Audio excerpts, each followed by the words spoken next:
Hi friends, இன்னைக்கு என்னோட recipe என்னன்னா கருவாட்டு குழம்பு. ஏன் ஸ்டைல் ஆஃப் கருவாட்டு குழம்பு கண்டிப்பாக நீங்கள் ட்ரை பண்ணி பாருங்க, நல்லா வரும். ஃபர்ஸ்ட் நம்ம ஒரு பேனில்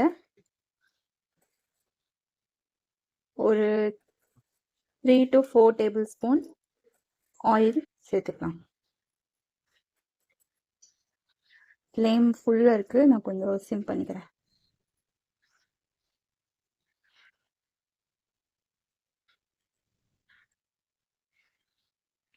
நல்லா சூடாகட்டும்.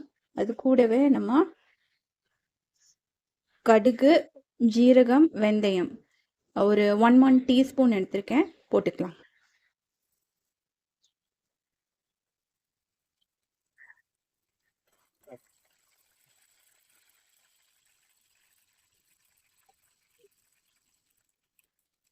கருவேப்பிலை ஆட் பண்ணுங்க.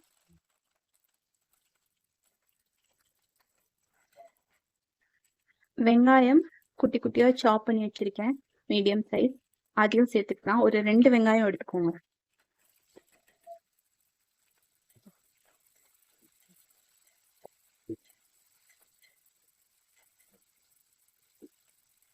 இது நல்லா ஃப்ரை ஆகட்டும்.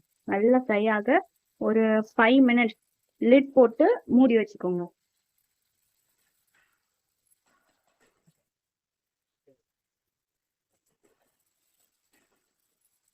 ஒரு 2 பச்சை மிளகாய் ஆட் பண்ணிக்கிறேன். உங்களுக்கு காரத்துக்கு ஏற்றாப்புல ஆட் பண்ணிக்கோங்க. நான் இப்போதைக்கு ஒரு 2 ஆட் பண்ணிக்கிறேன். இன்னும் ப்ரௌன் ஆகலை. சிம்மர்ல வச்சுட்டு ஸ்டவ்வை நீங்கள் ஃப்ரை பண்ணுங்க. ஆயில் நல்ல வெங்காயம் நல்லா சாட்டே ஆகுற வரைக்கும் நம்ம க்ளோஸ் பண்ணி வச்சுக்கலாம். லிட் எடுத்து பார்த்துக்கலாம். கொஞ்சம் ஃப்ரை ஆயிருக்கு.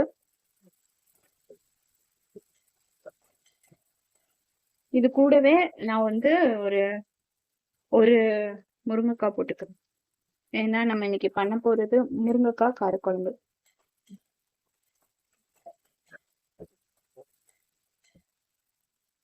ரெசிபி கண்டிப்பா நல்லா வருங்க, ட்ரை பண்ணி பாருங்க. ரொம்ப சிம்பிளான ரெசிபி. வெஜ்ஜை விட நான்வெஜ் ரெசிபி எல்லாமே சீக்கிரமா பண்ணிடலாம், குயிக்கா டேஸ்டியா பண்ணிடலாம். நீங்க இதை உங்க ஸ்டைல் ஆஃப் கருவாடு குழம்பு எப்படின்னு எனக்கு தெரியாது, பட் என்னோட ஸ்டைல் ஆஃப் கருவாடு குழம்பு இதுதான். நல்லா சாட்டே ஆகட்டும். இந்த சைடு இது ஃப்ரை ஆயிட்டு இருக்கட்டும். நான் ஒரு பேஸ்ட் அரைச்சி வச்சிருக்கேங்க. இதுல என்னெல்லாம் இருக்குன்னா 1 டேபிள் ஸ்பூன் இல்லை அதை விட கம்மியாக கூட போட்டுக்கலாம் மிளகு, 1 டேபிள் ஸ்பூன் ஜீரகம், வேற ஒரு முழு பூண்டு, கொஞ்சம் பெரிய சைஸ் முழு பூண்டு, இதெல்லாம் நான் அரைச்சி வச்சிருக்கேன் இங்கே பேஸ்டா. கருவாட்டு குழம்புக்கு இதுதாங்க செம்ம டேஸ்டா இருக்கும். நம்ம பவுடரா போடுறதை விட இதை இப்படி அரைச்சி போட்டா நல்லா இருக்கும். ஃபர்ஸ்ட் என்ன பண்ணுங்க, மிளகு ஜீரகம் இது ரெண்டுத்தையும் லைட்டா வறுத்துட்டு அதை கிரைண்ட் பண்ணி வச்சுக்கோங்க. அது கூட பூண்டு போட்டு அரைச்சிக்கோங்க. ஏன்னா ஃபர்ஸ்ட் இது 3மே போட்டா ஒழுங்கா கிரைண்ட் ஆகாது. ஸோ ஃபர்ஸ்ட் மிளகையும் ஜீரகமையும் வறுத்துட்டு அப்புறம் ஃப்ரை பண்ணுங்க. அப்போ ஒரு பவுடர் ஃபார்மேட்ல கிடைக்கும். ரொம்ப கிரைண்ட் பண்ணிடாதீங்க. கொஞ்சம் பரப்பரான்னு கிரைண்ட் பண்ணிட்டு அது கூட பூண்டு போட்டு கிரைண்ட் பண்ணுங்க. இப்போ நம்ம இந்த பேஸ்ட்டை ஆட் பண்ணிக்கலாம்.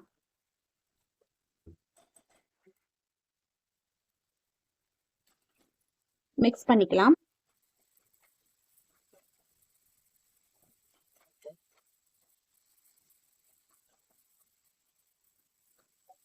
இந்த ஒரு பேஸ்ட் போட்ட உடனே அது ஃப்ரை ஆகும் போதே நல்ல ஸ்மெல்லுங்க, நல்ல ஸ்மெல். நீங்க இதை ட்ரை பண்ணி பாருங்க. நம்ம பவுடரா எல்லாத்தையும் போடுறதுக்கு இந்த மாதிரி ஒரு பேஸ்ட் ஃபார்மேட்ல போட்டு அது நல்லா ஃப்ரை ஆகும் போது நல்ல டேஸ்ட் வரும்.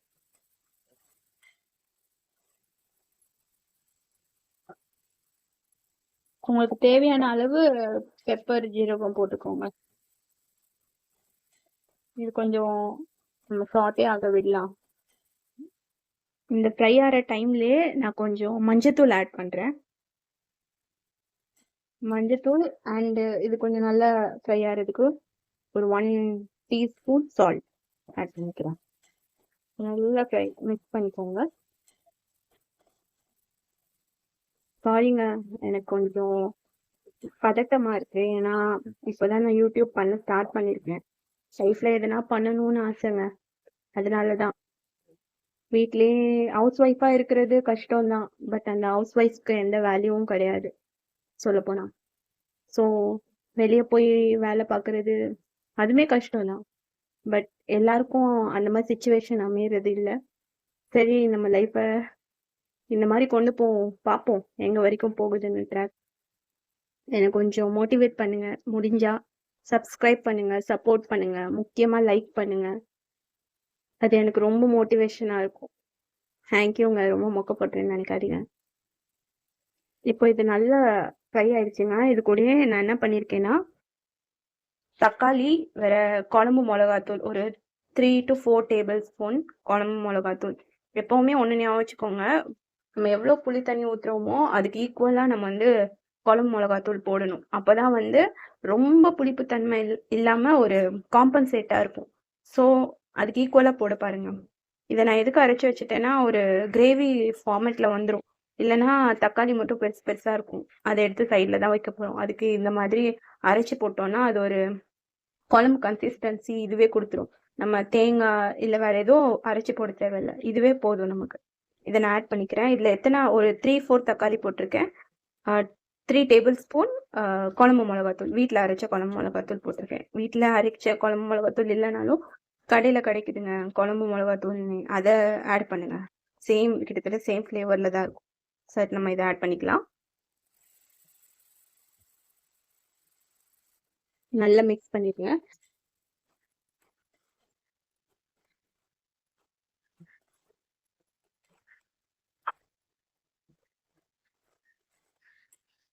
இது கூடவே நான் வந்து அந்த அரைச்ச மசாலாக்கு தண்ணி ஆட் பண்ணிக்கிறேன்.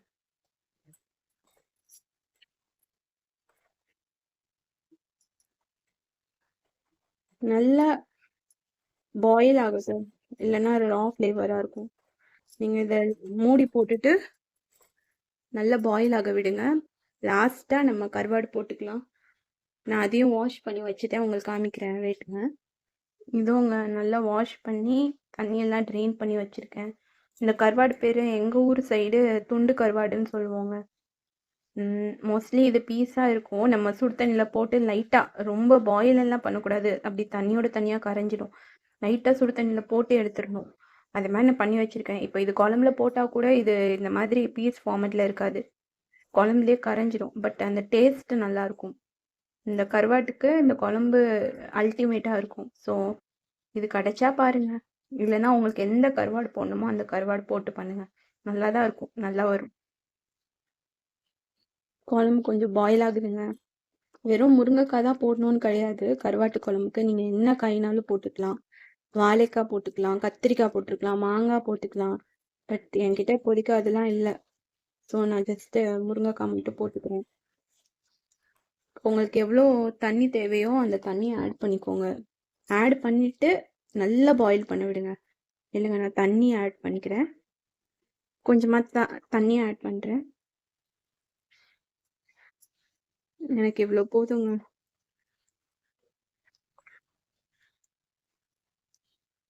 இதை ஆட் பண்ணிவிட்டு கொஞ்சம் நல்லா பாயில் பண்ண விடுங்க. இன்னும் கொஞ்சம் கூட ஆட் பண்ணிக்கிறேங்க. இல்லைன்னா பாயில் பண்ண பண்ண அது வந்து கம்மியாயிடும். ஸோ பாயில் ஆகட்டும். இந்த சைட் ஃப்ளேம் கொஞ்சம் பெருசாக வைக்கிறேன். லைஃப் ஏங்க எல்லாருக்கும் இவ்வளோ கஷ்டமாக இருக்குது? கொஞ்சம் ஈஸியாக இருந்தால் நல்லா இருக்கும்னு நினைக்கிறேன். வெளியே பார்க்கும்போது யாரையும் தெரியல, பட் அவங்கவுங்க ஃபேஸ் பண்ணுற சுச்சுவேஷன் அவங்கள மாற்றிடுது, இல்லை மாற வச்சிடுது.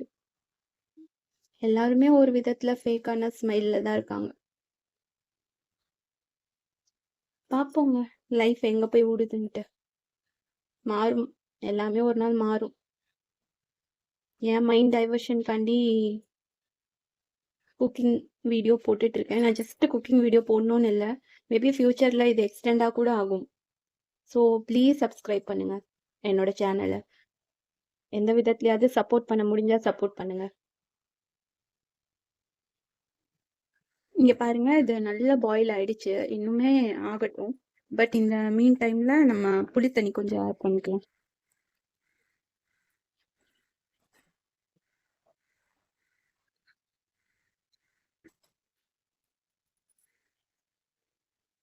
ஒரு மீடியம் சைஸ் லெமன் எடுத்துக்கிட்டேன்.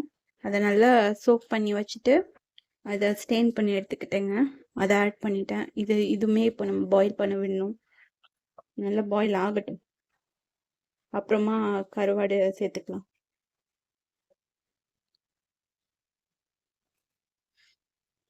கருவாடு போட்டு ஒரு 5-10 மினிட்ஸுங்க.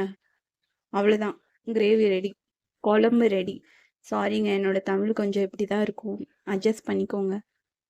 பார்ன் அண்ட் brought up எல்லாம் மும்பை, ஆஃப்டர் மேரேஜ் நாங்கள் சென்னை. ஸோ நீங்கள் புரிஞ்சுப்பீங்கன்னு நினைக்கிறேன். இது பாயில் பண்ண விட்டுடலாம். நிறைய உப்பு போட்டுறாதீங்க இப்போவே, கொஞ்சம் அப்படியே இருக்கட்டும் ஸ்டேபிளாக. ஏன்னா நம்ம கருவாட்டுலேயும் உப்பு இருக்கும். ஸோ கருவாட்டு போட்டுட்டு நெக்ஸ்ட்டு உப்பு டேஸ்ட் பண்ணி பார்த்துட்டு அப்புறம் உப்பு தேவைன்னா மட்டும் போட்டுக்கலாம். ஸ்டார்டிங்லேயே உப்பு நிறைய போட்டுறாதீங்க. ஏன்னா நம்ம வெங்காயம் சாட்டே பண்ணும்போது லைட்டாக உப்பு போட்டோம், பஸ். அதுக்கு மேலே நம்ம இதுக்கு மேலே போடாதீங்க. கருவாடு போட்டதுக்கப்புறம் போட்டுக்கலாம் நம்ம. குழம்பு நல்லா கொதிக்குது பாருங்க. இது சாலிடாக ஒரு 5-10 மினிட்ஸ் விட்டுருங்க. டிஸ்டர்பே பண்ணாதீங்க, அது நல்லா கொதிக்கட்டும். ஏன்னா நமக்கு வந்து ஒரு இப்போ தண்ணியாக இருக்காது, ஒரு கட்டியாக வரணும். அதனால ஏன்னா கருவாடு போட்டு 5 மினிட்ஸ்லேயே நம்ம ஆஃப் பண்ணிடலாம். அதனால அது எப்படியும் கரைஞ்சு போயிடும், ஒன்றும் பண்ண முடியாது. இங்கே பாருங்க, நான் சைட் பை சைடு என்ன பண்ணிட்டு இருக்கேன்னா, என்னோட வெயிட் லாஸ் ட்ரிங்க்னு சொல்லலாம், வெயிட் மெயின்டெனன்ஸ் ட்ரிங்க்னு சொல்லலாம். அது வந்து சூடு பண்ணிட்டு இருக்கேன். சரி குடிக்கலாமேன்ட்டு. ஏர்லி மார்னிங் வெறும் வயிற்றில் குடிச்சிட்டேன். இப்போ இது செகண்ட் செக்ஷன். அதையும் ரெசிபி போட்டிருக்கேங்க, நீங்கள் வேணால் போய் பாருங்கள். கண்டிப்பாக அது ரொம்ப யூஸ்ஃபுல்லாக இருக்கும். எனக்கு ரொம்ப யூஸ்ஃபுல்லாக இருந்துச்சு. வெயிட் லாஸ்க்கு, இன்ச் லாஸ்க்கு ட்ரை பண்ணி பாருங்கள். இது எங்கள் சைடில் கொஞ்சம் லைட்டாக சூடு ஆகட்டும். ஏன்னா அதை வந்து வார்மாக தான் நான் குடிப்பேன், அப்படி பச்சை தண்ணி மாதிரி குடிக்க மாட்டேன், நல்லா இருக்காது. ஸோ வார்மாக குடிக்கிறதுக்கு நல்லாயிருக்கும். கொஞ்சம் லெமன் மட்டும் பிழிஞ்சு விட்டுட்டு ஹனி தேவைன்னா ஆட் பண்ணிக்கலாம். மோஸ்ட்லி எனக்கு ஹனி ஃப்ளேவர் அவ்வளோ பிடிக்காது, அதனால் நான் வித்தவுட் ஹனியே குடிச்சுப்பேன். நல்லாயிருக்கும், நீங்கள் ட்ரை பண்ணி பாருங்க. எங்கள் குழம்பு ரெடி ஆகட்டும். ரெடி ஆனதுக்கப்புறம் நான் காமிக்கிறேன் எப்படி இருக்குன்னு. இங்கே பார்த்தீங்கன்னா குழம்பு கொஞ்சம் திக்காயிடுச்சு. ஃபஸ்ட்டு கொஞ்சம் தண்ணியாக இருந்துச்சு, கொஞ்சம் திக்காயிடுச்சு.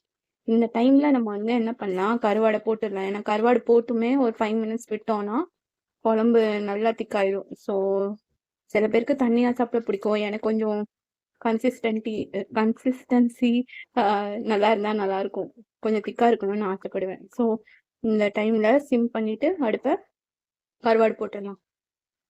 இது உங்கள் கருவாடு, இதை நான் ஆட் பண்ணிடுறேன்.